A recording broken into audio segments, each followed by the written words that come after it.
प्रभु की स्तुति। आप इस चैनल को रोजाना सुनकर 1 साल में बाइबल पढ़ सकते हैं। Please subscribe and support. आज के बाइबल अध्याय। यशायाह भविष्यवक्ता की पुस्तक अध्याय 33। यशायाह अध्याय 33। हाय तुझ लुटेरे पर जो लूटा नहीं गया था, हाय तुझ विश्वासघाती पर जिसके साथ विश्वासघात नहीं किया गया था। जब तू लूट चुके तब तू लूटा जाएगा, और जब तू विश्वासघात कर चुके तब तेरे साथ विश्वासघात किया जाएगा।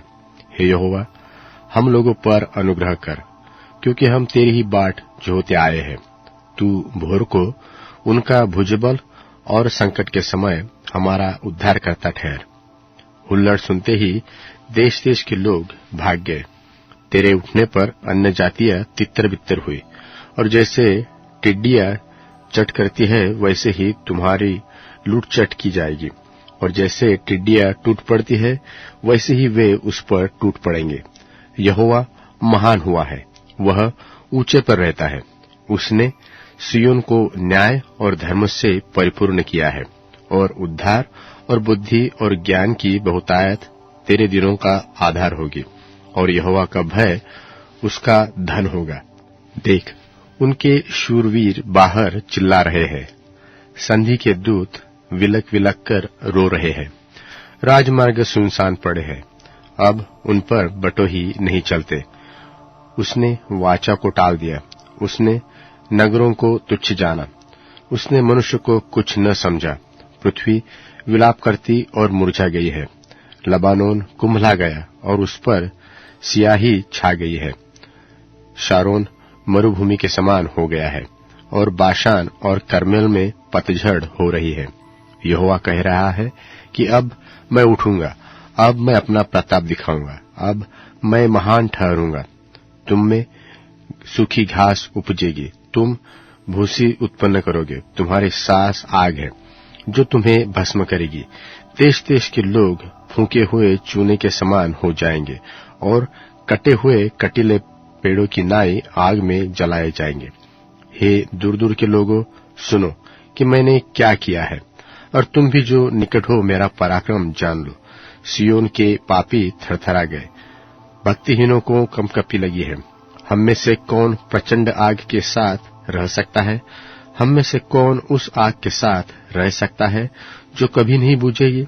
जो धर्म से चलता और सीधी बातें बोलता और अंधेर के लाभ से घृणा रखता और घूस नहीं लेता और खून की बात सुनने से कान बंद करता और बुराई देखने से आंख मूंद लेता है, वही ऊंचे स्थानों में निवास करेगा। वह चट्टानों के गढ़ों में शरण लिए हुए रहेगा। उसको रोटी मिलेगी और पानी की घटी कभी न होगी। तू अपनी आंखों से राजा को उसकी सुंदरता में देखेगा और लंबे चौड़े देश पर दृष्टि करेगा। तू भय के दिनों को स्मरण करेगा।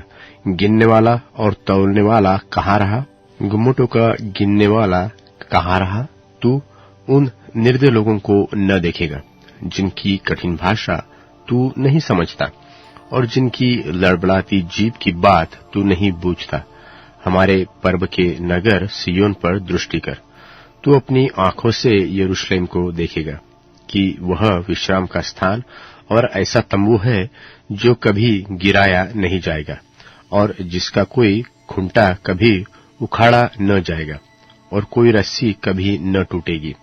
और वहां महाप्रतापी यहोवा हमारे लिए रहेगा। वह बहुत बड़ी बड़ी नदियों और नहरों का स्थान होगा, जिसमें डांड वाली नाव न चलेगी और न शोभायमान जहाज उसके पास होकर जाएंगे। क्योंकि यहोवा हमारा न्याय, यहोवा हमारा हाकिम, यहोवा हमारा राजा है, वही हमारा उद्धार करेगा। तेरी रस्सियां ढीली हो गई, वे मस्तूल की जड़ को दृढ़ न कर सके और न पाल को चढ़ा सके। तब वही लूट छीन कर बांटी गई। लंगड़े लोग भी लूट में भागी हुए, और कोई निवासी न कहेगा कि मैं रोगी हूं, और जो कोई इसमें रहेंगे उनका अधर्म क्षमा किया जाएगा। यशायाह भविष्यवक्ता की पुस्तक अध्याय 34। यशायाह 34। हे जाति जाति के लोगों, सुनने के लिए निकट आओ, और हे राज्य राज्य के लोगों, ध्यान से सुनो। पृथ्वी और जो कुछ उसमें है, जगत और जो कुछ उसमें उत्पन्न होता है, सब सुनो। यहोवा सब जातियों पर क्रोध रखता है, और उसकी सारी सेना पर उसकी जलजलाहट भड़की हुई है। उसने उनको सत्यानाश किया और संहार होने को छोड़ दिया। उनके मारे हुए फेंक दिए जाएंगे, और उनकी लोथों की दुर्गंध उठेगी, और उनके लोहू से पहाड़ गल जाएंगे, और आकाश के सारे गण जाते रहेंगे, और आकाश कागज की नाई लपेटा जाएगा। और जैसे दाखलता व अंजीर के वृक्ष के पत्ते मुरझा मुरझा कर जाते रहते हैं, वैसे ही उसके सारे गण धुंधला होकर जाते रहेंगे, क्योंकि मेरी तलवार आकाश में पीकर तृप्त हुई। देखो, वह न्याय करने को एदोम पर और उन पर पड़ेगी जिन पर मेरा शाप है। यहोवा की तलवार लोहू से भर गई है, वह चर्बी से और भेड़ों के बच्चों और बकरों के लोहू से और मेंढों के गुर्दों की चर्बी से तृप्त हुई है। क्योंकि बोस्रा नगर में यहोवा का एक यज्ञ और एदोम देश में बड़ा संहार है, और उनके संग जंगली सांड और बछड़े और बैल बद होंगे, और उनकी भूमि लोहू से पटाई जाएगी। वहां की मिट्टी चर्बी से अधा जाएगी, क्योंकि पलटा लेने को यहोवा का एक दिन और सियोन का मुकदमा चुकाने के लिए बदला देने का 1 वर्ष नियुक्त है। और एदोम की नदियां राल से और उसकी मिट्टी गंधक से बदल जाएगी, और उसकी भूमि जलती हुई राल बन जाएगी। वह रात दिन न बुझेगी, उसका धुआं सदैव उठता रहेगा। वह युग युग उजाड़ पड़ा रहेगा, कोई उसमें से होकर कभी न चलेगा। उसमें धनेश पक्षी और शाही पाए जाएंगे, और वह उल्लू और कौवे का बसेरा होगा, और वह उस पर गड़बड़ की डोरी और सुनसानी का साहुल तानेगा। वहां न तो रईस होगे और न ऐसा कोई होगा जो राज्य करने को ठहराया जाए, और उसके सब हाकिमों का अंत होगा। और उसके महलों में कटीले पेड़ और गड्ढों में बिच्छू पौधे और झाड़ उगेंगे, और वह गिधड़ों का वासस्थान और शुतुरमुर्गों का आसन होगा। वहां निर्जल देश के जंतु सियारों के संग मिलकर बसेंगे, और रोआर जंतु एक दूसरे को बुलाएंगे, और वहां ललित नाम जंतु वासस्थान पाकर चैन से रहेगा। वहां उड़ने वाले सापिन का बिल होगा, और वे अंडे देकर उन्हें सवेंगे और अपनी छाया में बटोर लेंगे, और वहां गिद्ध अपनी अपनी साथिन के साथ इकट्ठे रहेगी। वहां यहोवा की पुस्तक से ढूंढकर पढ़ो, इसमें से एक भी बात बिना पूरा हुए न रहेगी, और कोई बिना जोड़ा न रहेगा, क्योंकि मैंने अपने मुंह से यह आज्ञा दी, और उसी की आत्मा ने उन्हें इकट्ठा किया है, और उसी ने उनके लिए चिट्ठी डाली, और उसी ने अपने हाथ से डोरी डालकर उस देश को उनके लिए बांट दिया, और वह सर्वदा उनका ही बना रहेगा, और वे पीढ़ी से पीढ़ी तक उसमें बसे रहेंगे। कुरिन्थियों के नाम पौलुस प्रेरित की दूसरी पत्री 8वां अध्याय।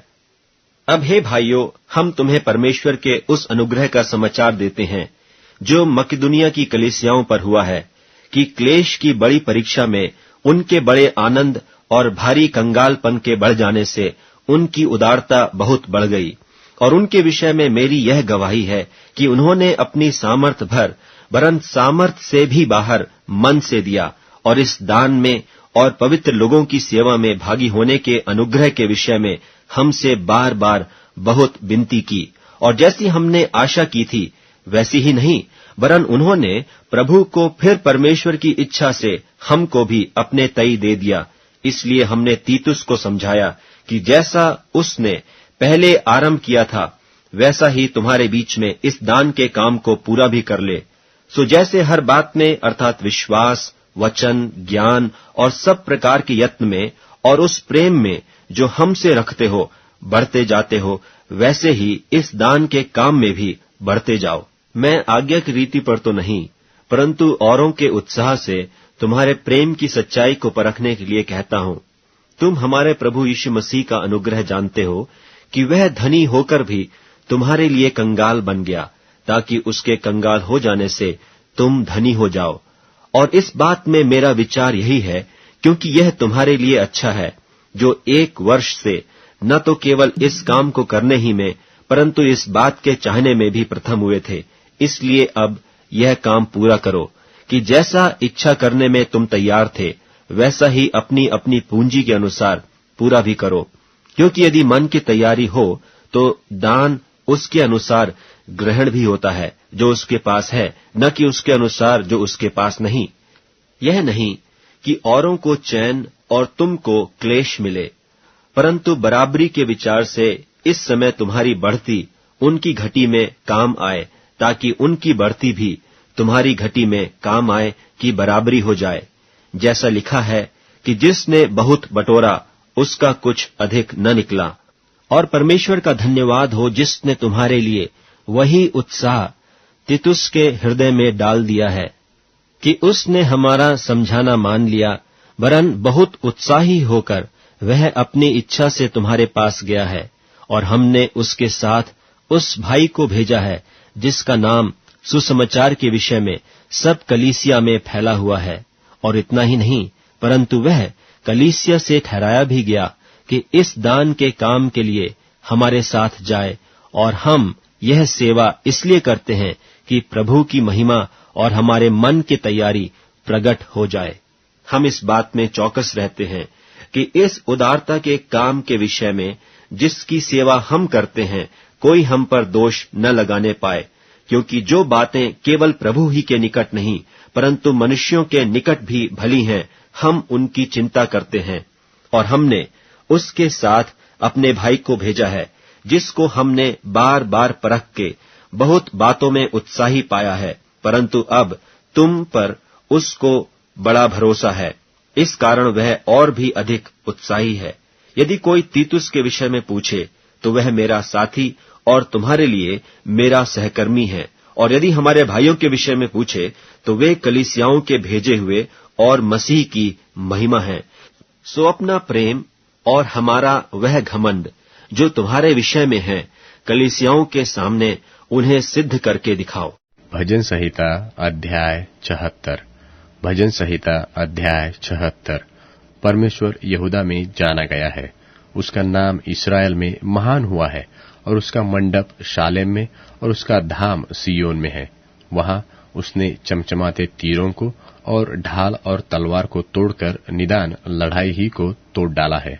हे परमेश्वर, तू तो ज्योतिमय है, तू आहेर से भरे हुए पहाड़ों से अधिक उत्तम और महान है। दृढ़ मन वाले लूट गए और भारी नींद में पड़े हैं, और शूरवीरों में से किसी का हाथ न चला। हे याकूब के परमेश्वर, तेरी घुड़की से रथों समेत घोड़े भारी नींद में पड़े हैं। केवल तू ही भय योग्य है, और जब तू क्रोध करने लगे तब तेरे सामने कौन खड़ा रह सकेगा। तूने स्वर्ग से निर्णय का वचन सुनाया है। पृथ्वी उस समय सुनकर डर गई और चुप रही, जब परमेश्वर न्याय करने को और पृथ्वी के सब नम्र लोगों का उद्धार करने को उठा।